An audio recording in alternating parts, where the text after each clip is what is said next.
tango ekoki oyo tango yango yo ekoki Papa Stéphane Balamwange oyeye Mbote na bino bisika nyonso bozali bai o bolandaka tango ekoki RDC ba o ba mesana na Gustave Lutumba, autrement dit Gistumba les dynamiques. Oui, ça fait presque 6 jours ou 5 jours comme ça oyo na manqué rendez-vous na bino to monanité. C'était suite il y a moi makamoko ya mike oyo ekomaki, mais il y a aussi un grand problème oyo komelaki nga peut-être que tolingaki to monana na binoté. Donc ça fait partie de l'élément de sécurité aussi na justice oyo komeka kolobela yango. Et on a pesi na bambote na ngai belé na bayotu balingaka ngai ope basepelaka na chaîne na biso tango ekoki lokola le pauvre Kazadimukuna na États-Unis, Junior Congolo oyo azali déjà na Kinshasa awa, et na bosanité maman Jean-Marie, hein, maman Marie-Jeanne plutôt qui kundi bisiko zali bambote na yo ebele moi retard et pesami muke suite ya moi bakoko somoko bekomaki na bosanité. Le CT chef de travaux na ISP Lubumbashi kuna oezali bébé Mubenga bambote na bino ebele lelo tokolobela na kosala moi récapitulation parce que il y a eu beaucoup de sujets on a rataki, mais il fallait qu'il n'aille mettre peu bavu nanga parce que makambango ezali na nous récente to parler sur l'insécurité, hein, la criminalité oyo ezali ko se faire sentir na Congo et particulièrement na Kinshasa, phénomène kidnapping le loto betama solo et question kozala qui sont les vrais complices yaba kidnapper nyonsoana. Qui sont le vrai complice yaba kidnapper et tokolobe la ba complice nyonso wana lelo awana bisika oyo tozali et tokobeta pema solo ya la cour constitutionnelle nanzela ya procureur général après la cour constitutionnelle oyo a tindaki l'invitation c'était le 27 juin na Matata Mponyo. Et à Ekotinda, deuxième invitation au Izali mandat de comparution. Donc, Ekozala Pona, c'est mercredi. Donc, mercredi à l'objet, parce qu'aujourd'hui nous sommes le mercredi 11, le mardi 11 plutôt. L'objet Ekozala, mercredi le 12 de Matata Mponyo à Kosengela à se présenter. Et Tokoyeba Lisusu, Nakoyeba Nako frôler moquer le discours. Il y a chef de l'État, donc je dirais les interventions, pas les discours, mais les interventions, il y a chef de l'État devant chargé à communication, Ezali Tina Salama, Amekaki, je dirais porte-parole plutôt il y a chef de l'État, Ezali Tina Salama, Nani a posé qui ma question aux populations à l'Obaka, le chef de l'État, pour le chef de l'État répondre. Donc, c'était comme si le chef de l'État répondait directement aux préoccupations de la population d'une manière générale. Et Tokolobela Lisusu, na oyo etali ba rumeur o ezali ko circuler ba message ezali koloba que Joseph Kabila balingi batinda ba commando moko bakende ko kanga ekuna na Kashamata esika ezali, mais tokobeta Lisusu la pensée oyo carte oyo Kabila bazali na yango ya kosala ndenge esalamaka na Brazzaville entre Lusuba na Denis Sassou Nguesso wana nde kozala le dernier point oyo toko silsa na yango bambote na bino ebele plus 243 89 457 33 88 plus 243 97 528 526 plutôt 98 85 okokipe ko lukabiso na Facebook na Gustave Lutumba okomona okokipe ko lukabiso pe na TikTok bisika tozali na TikTok izali kaka Gustave Lutumba, donc Gustave Lutumba 35 okotala 315 plutôt okomona ba morceaux nyonso o tozali ko sala parce que ba mission o to salaka nous prenons aussi certains morceaux oyo tu balansaka yango na TikTok pour na ko permettre na ba congolais nyonso ba na kozwa message na biso. Nazali pour introduire mon intervention ya lelo, mes analyses ya lelo na une réalité oyo ekomaki. Réalité ekomaki ezali nini? Bokomona ngai lelo oyo bomoni nga na machette. Donc machette bomoni nga na yango, je ne suis pas un kidnappeur. Machette bomoni nga na yango, je ne suis pas un kuluna, mais nazalaki victime ya agression, victime ya attaque ya bakuluna le dimanche. Donc le dimanche bakuluna ba attaquaki ngai, c'était vers 23h, on tendait vers 0h. Bazalaki mibale. Pendant que Nabandai kokende ko garer les véhicules, c'était juste na tchangu bebinga na fandaka na tchangu, na lali saramutu kanangai na Betani, donc juste côté à Kimbuta wana. Mais il s'est fait que tant na kiti na mutuka na benda na ki muke pona ko se soulager, juste na terrasser moko ezali quelque part wana. Et pendant que Nazalaki ko se soulager, na moni kaka deux personnes babimelinga, moko na gauche, moko na droite. Et Nazalaki na téléphone na ngai na loboko ya gauche.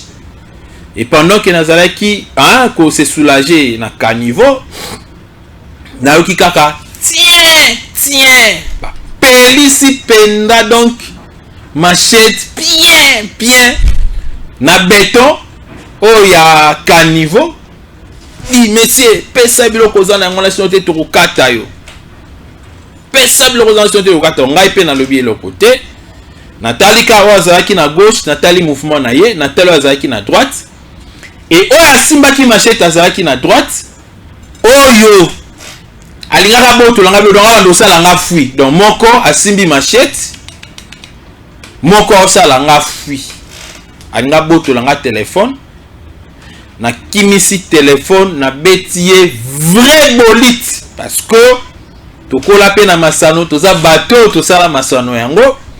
Hein, donc on a self défense, bah apprenant biso comment est-ce que yo moko ko bundatana 3 4 5 personnes au bazana ba différents instruments.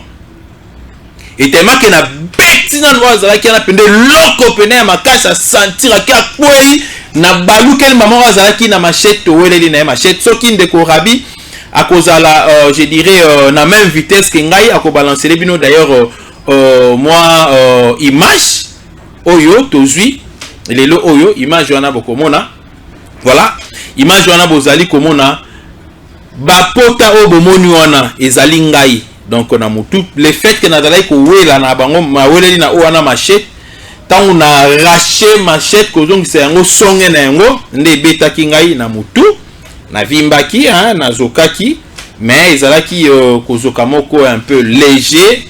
Pourquoi? Parce que ezalaki na sima machette na sens onga na botolo laki nde na récupérer siko machette.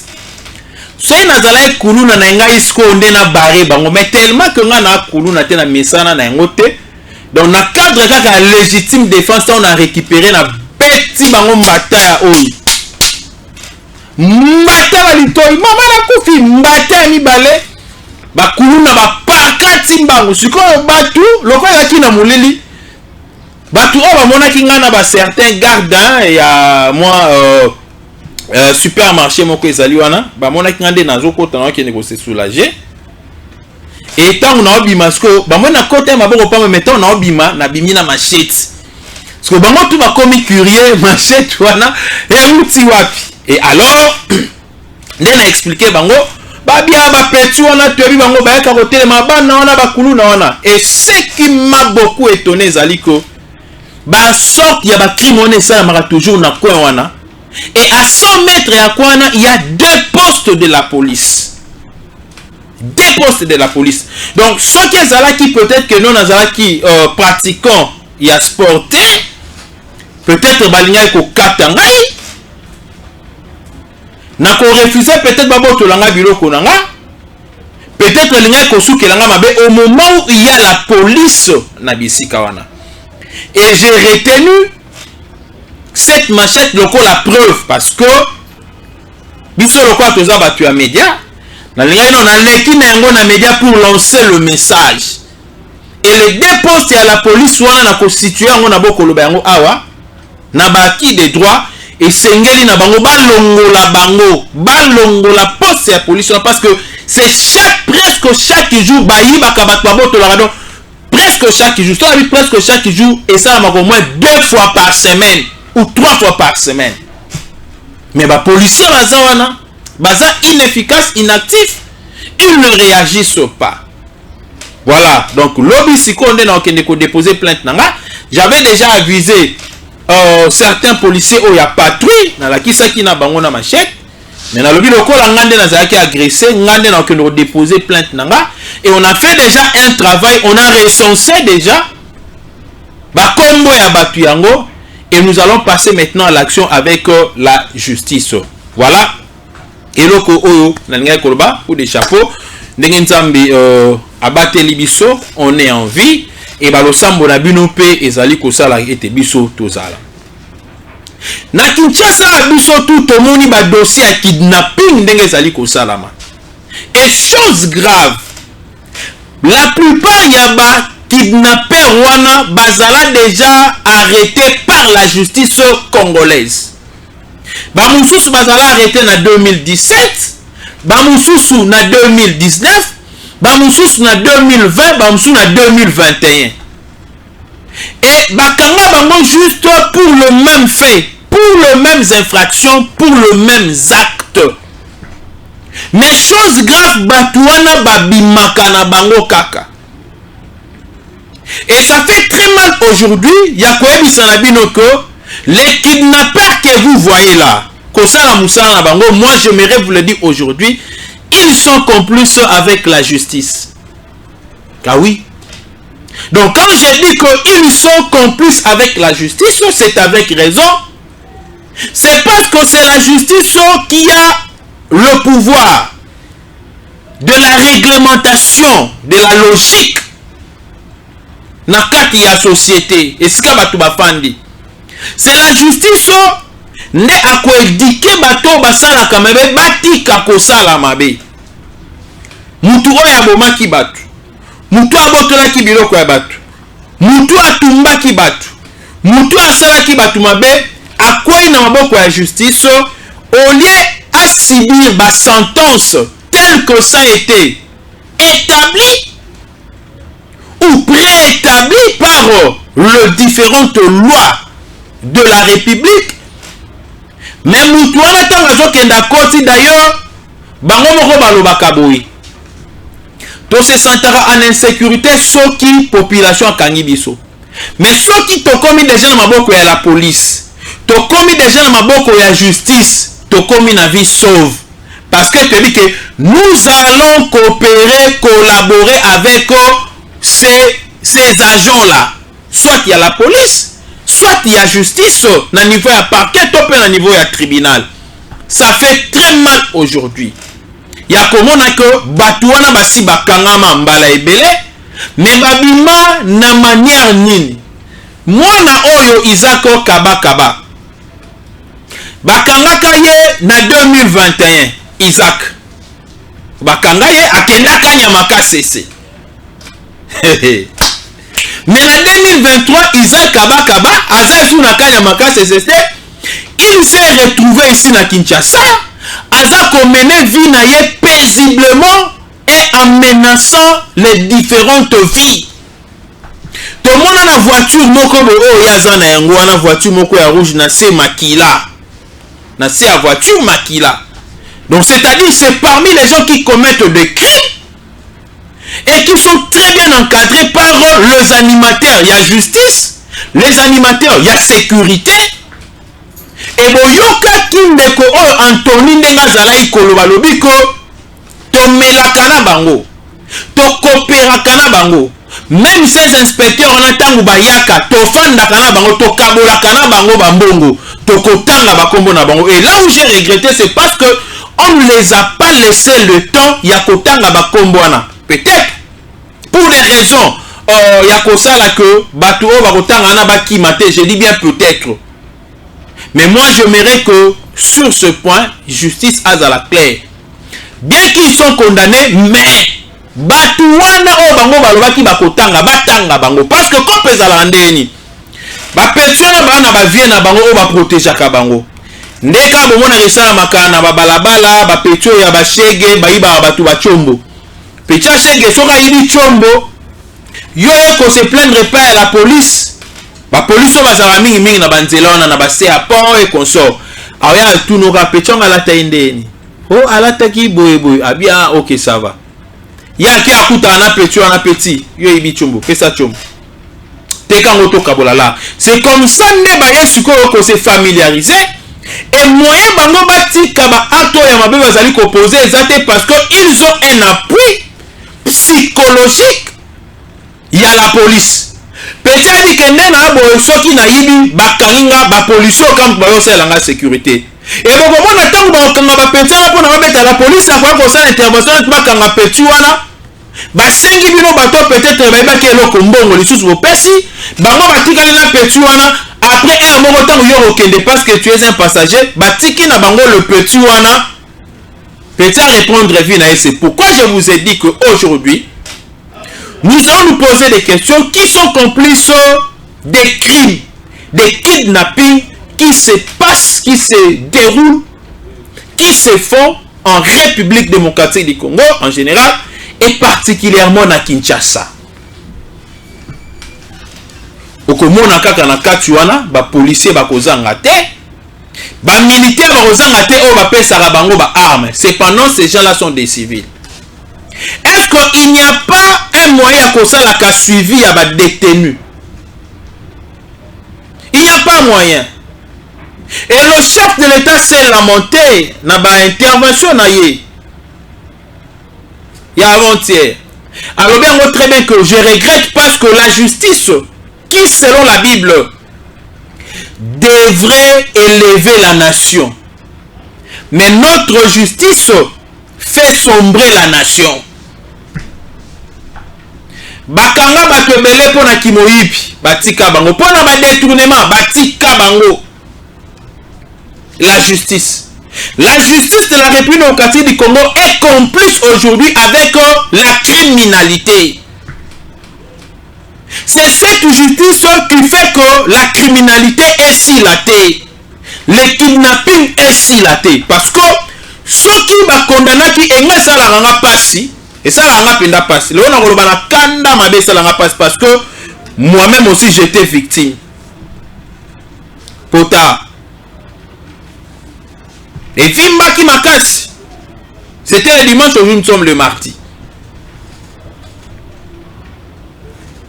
Et quand les salariés zalrani, bakangi mutu oyo abomi batu, ba condamné à perpétuité, c'est-à-dire condamnation à mort, ba condamné à perpétuité. Donc yo nongo zabongo okodaye na prison pour na mabe osalaki. Mais au moins après 10 ans, Moutouana Zate na prison, Moutouana Bimana et Libanda Mboka, Moutouana comment au tambour, c'est tambour na cache-cache et à répondre vu n'est normal. Est-ce qu'il n'y a pas un suivi dans le dossier à bateau Bakangaka? Il n'y a pas moyen dans le ministère de la justice. Parce que maman Rose, oh elle a la justice, qui fouet benande moi au saranate, azoya kaba matama minene. Oui, azoya kaba munene, bon on a kosi. Oui, so ebisi mutu ya munene ofingi ete. Ah oui. So botali mère ndenga kota kana justice ndenga komi le mona na komi munene. Ya vimba na komi munene. Oye santé oya zana yango wana. A influencer nango pe justice na biso comme santé ya makasi pona esa la face na ba différents forfaits mais malheureusement santé na ye wana e komi ko étouffer l'appareil judiciaire. Il y a la République démocratique du Congo. Et c'est le seul ministère. Je vous avais dit, bon vérifier mes interventions. Et cette fois-là, je crois que c'était avec mon frère Balamwange. Ici. Et dans le Bela qui a ouvert la chaîne quelque part. Voire même dans les différentes télévisions. Dans les kaki. Tant que le chef de l'État a nommé le deuxième gouvernement, il y a Sama 2. C'était un gouvernement, donc c'était des nominations politiques et techniques. Politique, c'est-à-dire on a repris même les aventuriers, on a repris même le faible pour des raisons politiques. Parce que moi si Oyo, maman Oya justice inspirera confiance. C'est le seul ministère où le chef de l'État banda. Chef de l'État déplorera toujours la justice. Elle déplorera toujours la justice, ça déplorera. Mais cette dame ne sait pas s'améliorer. Et au contraire, justice comme est-ce qu'il n'y a pas moyen de sanctionner madame O? Bon, sanctionner les bissoyés. Parce que selon la constitution, elle est l'œil du gouvernement dans l'appareil judiciaire. Non, c'est logique. La constitution est claire. Elle est l'œil. Cette dame, la ministre est là. Rose Mutombo, ministre est là. Lissou. Il y a gouvernement. Parce que la politique de la justice, très bien définie déjà. Et le Parlement Salim Moussa, nous avons la Constitution, nous avons les lois auxiliaires. Le gouvernement Salim Kosa, parce que c'est lui qui est l'appareil exécutif. Il y a comme ça que makambu nyonso ezala na rai ezala respecté. Bazio ba mamikyo ministre de la justice. Et l'autre côté. Alors moi je vous donne maintenant une piste de solution. Parce que biso to yaka to lobato pesa na piste de solution. Ngana o regretter ngabi nzambe. Ba nomenga ta ministre de l'intérêt provincial ya Kinshasa. Nomenga kaka. Ministre de l'intérieur provincial ya ville province de Kinshasa. Ce que tu beta fitiring na le VPAM Peter Kazadi. Hein? Pour sentir Kinshasa. Te tolo bara parce que ba oya ba kon ba ministre lelo ba lepe batuloko la biso. Et ceux qui ont des éléments à travailler avec beaucoup de difficultés. Parce que même si tu as des conseillers, il faut au moins 50%. Tu le déposes sur table et les conseillers vont appuyer pour les kende. Mais si tu as vite, à répondre 2 fois dans différents ministères, tu as vite.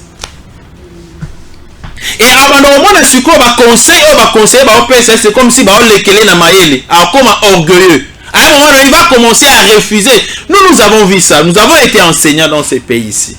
Au Tanga. Enseignant, c'est enseignant du bout. Tu es dans une école comme ça, en tant que directeur des études, mais tu trouves que le préfet n'a pas de l'expérience. Pour les préfet Amonio, le commune est réunion comme côté les marins. Pourquoi? Parce que aux les mamans qui yazana ngoto yozana on peut accompagner école et avancer très bien. Mais comment vous dit ça? C'est ça le mal aux ezarana bat au bazar na l'autre côté na mutu. J'aimerais vous aider, maman Rose. J'aimerais vous aider. Est-ce qu'il y a-t-il pas moyen aujourd'hui, il y a qu'à créer un organe de suivi?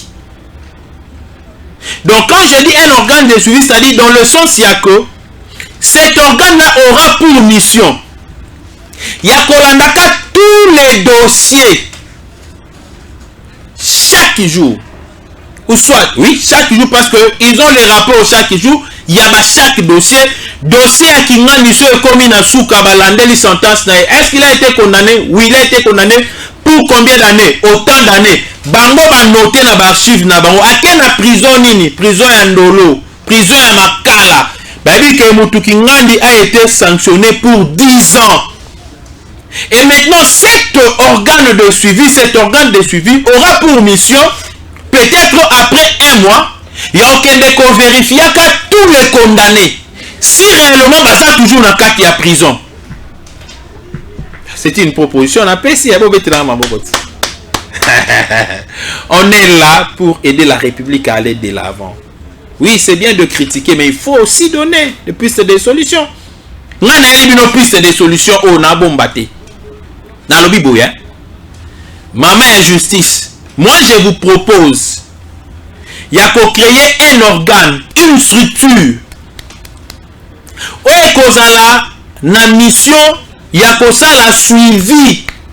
Il y a tous les dossiers, dans toutes les différentes instances. Il y a justice yambo cannabis. Bozo landela yango. Dossier qui ngani et commune ainsi kaboui. Bozu kombo ya muto ba condamné.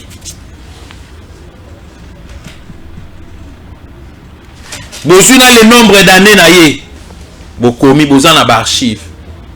Et maintenant, cette structure-là aura pour mission, ya kokendaka ko contrôlaka sur toute l'étendue dans la structure, et que la structure nationale, c'est-à-dire dans chaque province, là où il y a une prison.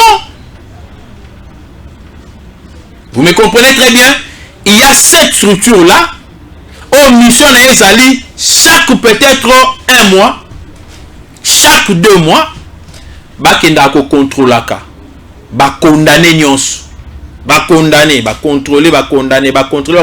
Par manque, il y a suivi, même au bimisé Arabiso, Willy Bakongat. Par manque, il y a suivi. Par qui dit, va vous glisser comme ça, Willy Bakong.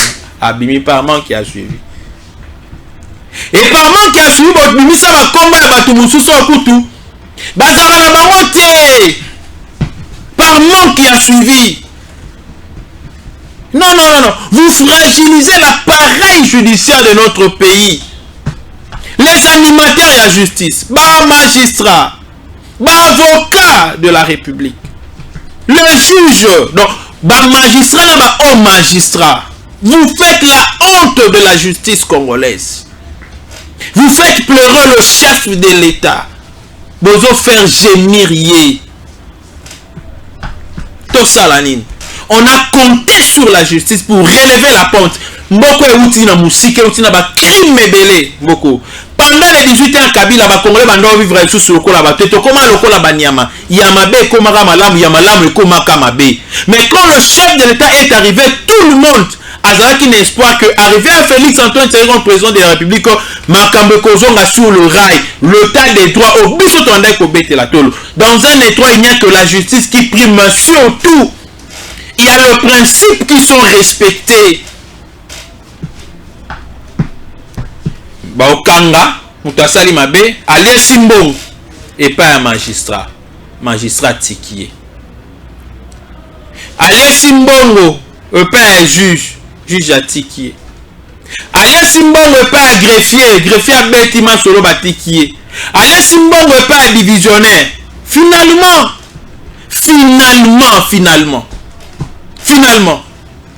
Yango monitango bazo bimaka bazonga yebi keso ba kaninga ngai na kozongela. Cependant il a tué les gens, il a détruit ba vie ya bato ebele na kati mboka oyo. Ça fait très mal. Tant nazomona papa ya mwasi oyo Anthony, le monsieur Anthony. Voilà souka cha mundelu wana boy. Wa loba ke non.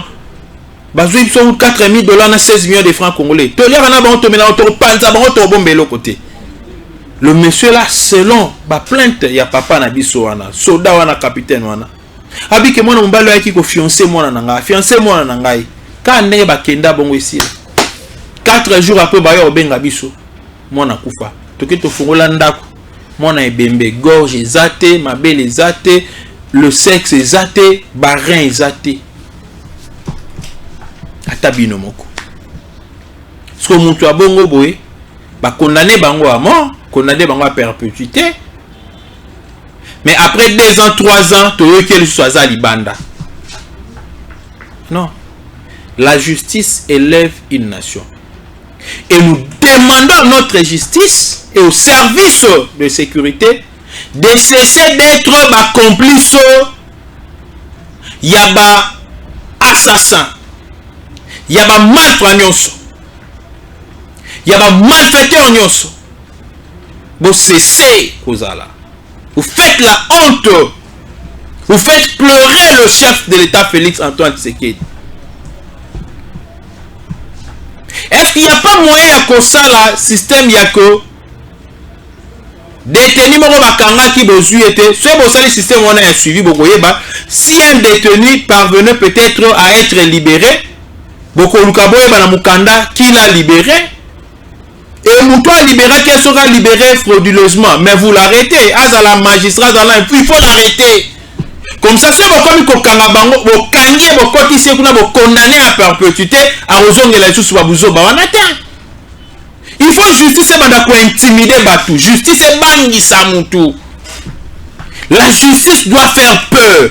C'est la peur de la justice ne ekosala ko ba criminalité esila. Mama ba makambu nyonso ya mabe o esala maka ki moyibi e consort esila.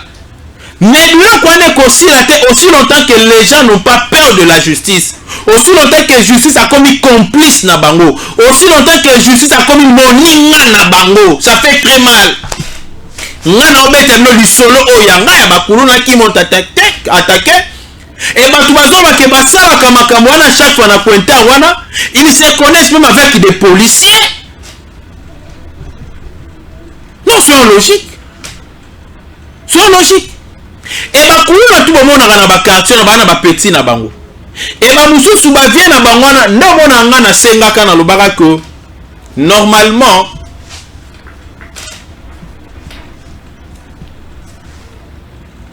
après 1 ou 2 mois normalement après 1 ou 2 mois il faut changer les mains à la police. Après 1 ou 2 mois ça les rotations balongol o bazalaki na souciat o batini na souciat souciat batini na souciat bo permettez bango après 3 mois bolongoli commandant ya siat commandant ya commune bolongoli botinde équipe mususu asikeye comme ça tant ba osala bongo ba ko s'habituer te na batu wana et bato bando banga parce que avec asoya na meki muta banda ko telanga longe mutu musa ya sika. Il y a certaines choses on a eu colobaté pour raison belée à sécurité. Je pense que le vœu PAM de l'intérieur, Peter Kazadi, dès son retour, je ferai tout na kutananaye na cabinet. Nathalie Saye paye moi va penser monsieur aller sur la sécurité. Nathalie Saye. Nathalie Saye. Il y a beaucoup de choses. Comment vous condamnez quelqu'un à mort, mais après 10 ans, vous avez envie pas dans ma casse? Est-ce que pas bon? Pas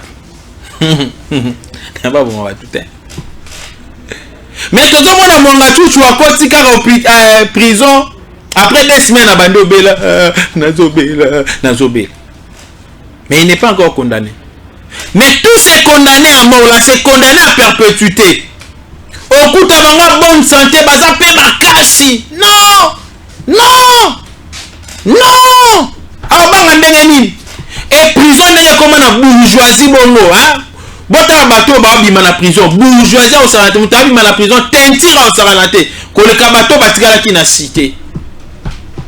Ah muto a préféré na ça na mabe à côté en gata prison kuna o dame bien on la laisse. Non, il y a des cas où on va traiter avec modestie. Mais il y a certaines personnes où il faut qu'on traite bango, je dirais, avec humanisme. Bateau babumara batou. Mais bazo mérité te bazala bien garder, c'est logique. Il faut que ça bloc na bango kuna ba vivre à bangungi chaque jour, ba mpese chaque jour, ba fourmi chaque jour. Comme ça, tant qu'on peut ça, on a dit prison mabé, prison mabé. Et puis il faut pas ça tout le monde chaque semaine il va belaka. Oui. Un condamné à mort chaque jour il faut belaka, il faut belaka, attention à ça la crise. Non, on ne peut pas avoir un condamné à mort, condamné à perpétuité, avec 10 ans, 15 ans dans la prison à la normal.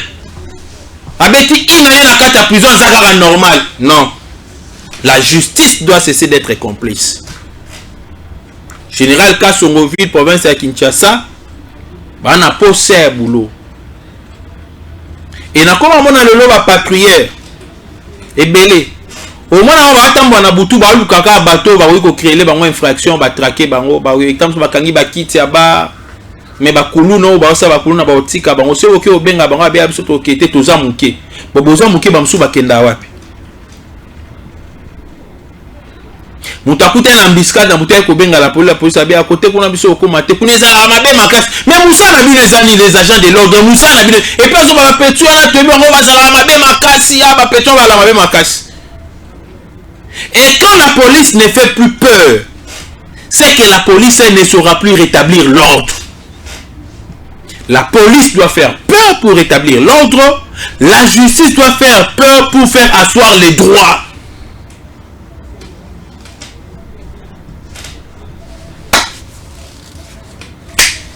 Ah, ça fait très mal. Nakata Mboko.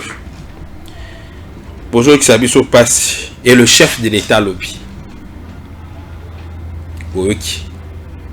Maman Rose. Koya mounene eza bien. Koya matama na kata ministère eza bien. Oui, pena mounene, koya pena santé. Mais santé na ezo fragiliser la justice. Ça là ba jeune.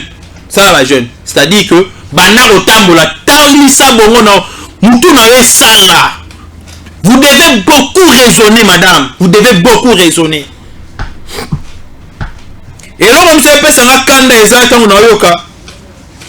le procureur général, près la cour de cassation. Tant que le discours du chef de l'État. Ah,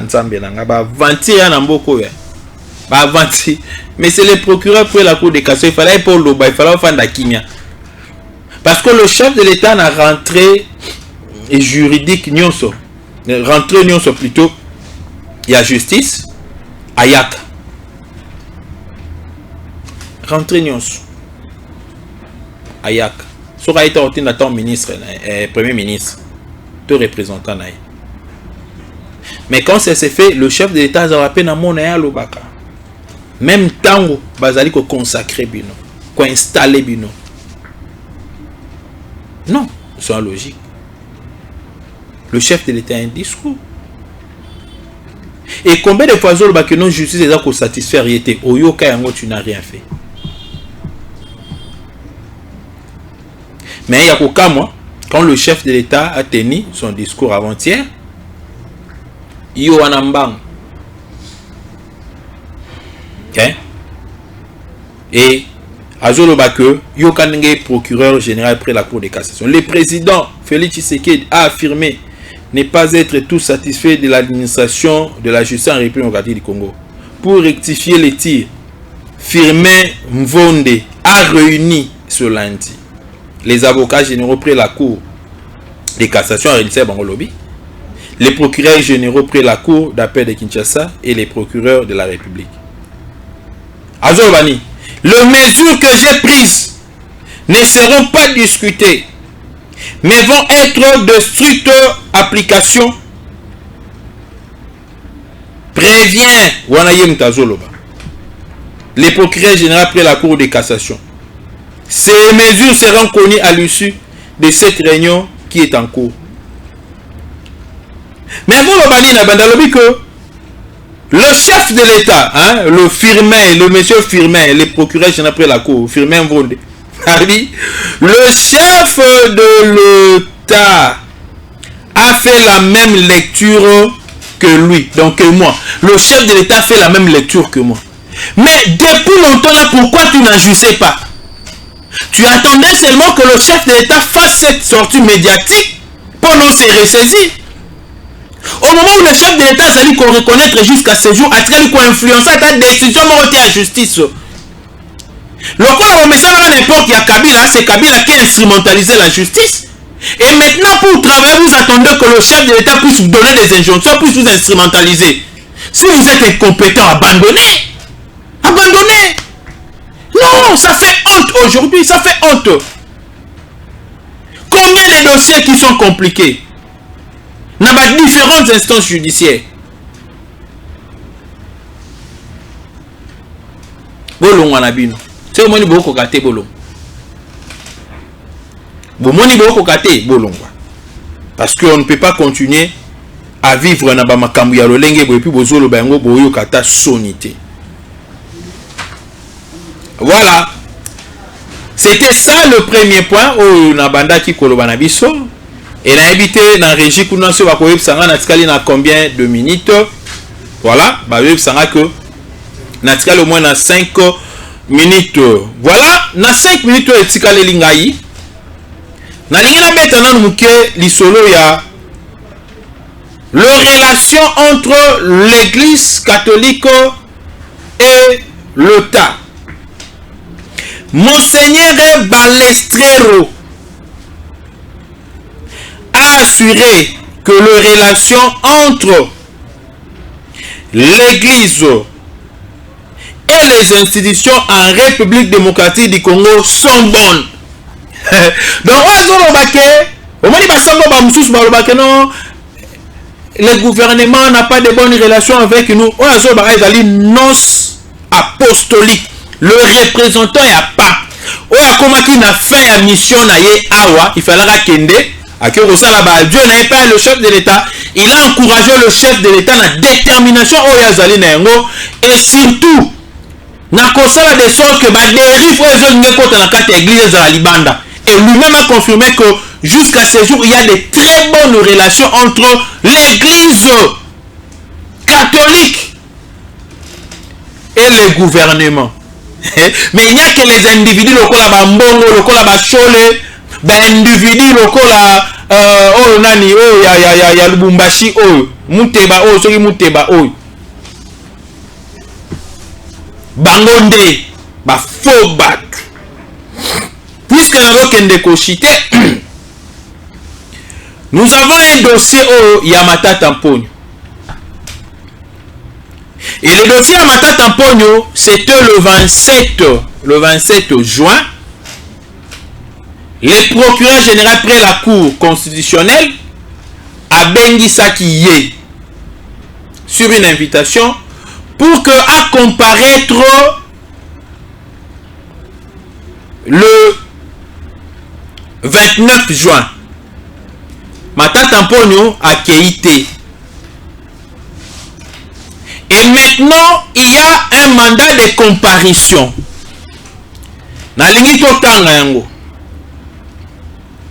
L'invitation et le mandat est à la même teneur. Hein?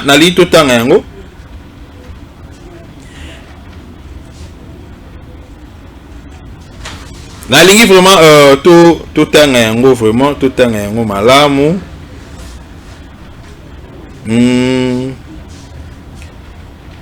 Toujours tangati. Il faut tout tanga pour na. Bison surtout se rassurer que otozali koloba ezali ba fantaisité mais ezali biloko moko réel. Vous m'excuserez nazo luka yango esika na chaki yango pona totanga yango ezali wapi Mata Tamponyo alimisi yango awa ou bien ndenge nini Mata Tamponyo alimisi yango voilà ok yango. L'invitation bakoye kobengisa yo oye na yo osilisi na yo pe okei.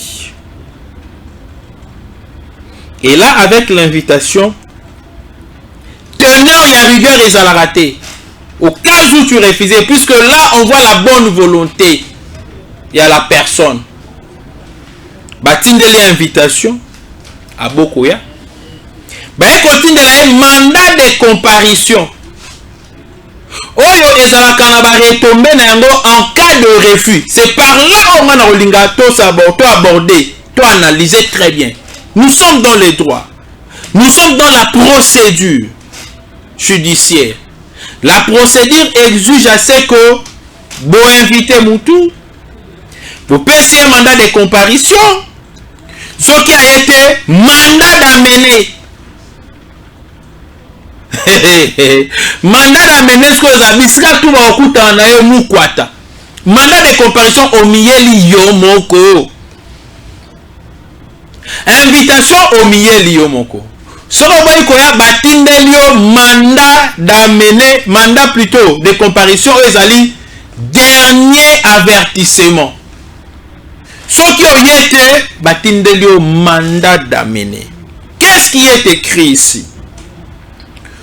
Nous, Jean-Paul Mukolo Kokesha, officier du ministère public, près la Cour constitutionnelle, demandant au sieur M. Matata Mpogno, ma pomme, résident au numéro 1 de l'avenue Chemin des Dames, quartier Ma Campagne à Kinshasa Ngaliema, de comparaître devant nous en notre cabinet à Kinshasa Gombe le mercredi 12 juillet, donc lobby à 11h précise, pour y être entendu sur deux faits infractionnels à lui imputer et lui faisant savoir que faute de ces faits, c'est-à-dire faute yakoya, ce qui a été, qu'est-ce qui va arriver à Matata Mpogno? Il sera contraint conformément à la loi. Et quelle dit la loi? Moutabo sera boy bakosa la mandat d'amener. Mandat d'amener barokende inde bisika ya fandaka. Bake bakangi, c'est-à-dire bazuye na makasi parce que il n'a pas voulu se présenter volontairement. Na ba invitation aux justice à Bengisi et le col a été bakotinda un mandat d'amener où ils allaient justifier que l'accusé a peur de répondre à ses forfaits et il se reproche de quelque chose. Et comme il se reproche de quelque chose, la justice a causé moko na makasi. Donc, ce qui l'ont Matata Mpogno a kéité mandat d'amener ndekoya. Et mandat d'amener bisika tout bakutana bakokanga et boy bisabiso te qu'on a violé la procédure. Non, puisque na moni na France tant ba beti petuana masasi, j'aurais voulu voir les donneurs de leçons à Congolais awa. Batele mama condamné la police. Batele mama condamné la France. La France. Oyo tangu biso to beti petuana ya muke, tangu ba police ba beti petuana muke azaki na mabanga. Ba mindele nyonso balopi. Droit de l'homme est à respecter te. Usage de force sur le manifestant. Et moi on a un mineur boy na boy. Oyo babomi na France on a c'est un mineur. C'est un mineur. Minoko nyonso le baki pourquoi le baki te. Petu okutu bakangaki ye na kati ya récalcitrance. Na groupe abakulu na groupe ya malfaiteur azoba mabanga mais l'été yeux sous ses yeux soin mais petit wana ba beti masasa dai. Et selon les informations à notre possession, les policiers là, puisque le petit là n'est pas 100% français, c'est un étranger. Selon les informations à notre possession, les policiers bakanga qui na bati na cacho a comme milliardaire, a comme millionnaire. Il a de l'argent. Selon les informations de notre possession, bah ça les cotisations, bah français, bah ça les cotisations, bah que nous ça les musala qui toque, bah ça les cotisations. Donc je vous préviens déjà ceux qui l'ont Matata Mpogno a kéité, ni nekoya bako kangaye na makasi. Ceux qui batindi mandat d'amener et kéye à Kimi. Matata Mpogno na Kimi azomona na te bakosa ele avis de recherche. Parce que Matata Mpogno wa lobaka na Guinée. Na okene na Congo na okende ko affronter justice parce qu'il savait que lui collaborait très bien avec Dieudonné Kalouba. C'est ça calme les kagito. Je parle là-bas pour affronter la justice. Mais justice dans moi ce que comme Ikoluka parce que tu n'as jamais quoi affronter la justice. Hein? Donc Matata Mpogno jusque là tu n'as jamais quoi affronter la justice parce que la forme et le fond ce sont le fait. La forme c'est la préambule, il y a procédure. Est-ce que Sengele Zalaboye? Est-ce que Sengele Zalaboye? Est-ce que juridiction en Inde c'est sambisanga to yangote? Est-ce que ngape wa sambisanga? C'était ça la forme. Et on n'était que jusque là. Matata mpono te cour constitutionnel wa sambisanga te, cour de cassation sambisanga te, afandi asambate. Mais sikoyo cour constitutionnel et bengisi. Matata okimaki il y a le 27. Na conseiller okimate il y a lobby le 12 juillet kende. Pona so okimi ozala pasi pona yo moko. Voilà. Na lokende ko chité. Batu balobi awa ke no batindi commando moko ba kende ko kanga Kabila na Katumbi na Katanga botika ba aventure ko Kabila était ici à Kinshasa. S'il fallait l'arrêter, on allait l'arrêter ici. Botika ba buzo ba na pam ba. Hein? Bon nga bosa ba base moko boy pour la mais to ebi nyonso bozali ko planifier. Na moni mushebe ko lobi ba otendre nga ba piège ba linga ba bimisa comme si na converser na ba 123 Jeune Afrique asi aloba très bien asala traçage. Ya ba parcours au bino bokendaka. Na ba Raymond Chibanda et consort, li banda na ba mboko botambolaki pour aller accuser la République. Vous avez voulu faire des missions et qui n'a compétence na binoté. Vous avez traité avec beaucoup de gens pour fragiliser la République. Et na minute où Joseph Kabila a la carte, il y a Congo Brazzaville, c'est-à-dire Lissouba na Denis Sassou Nguesso.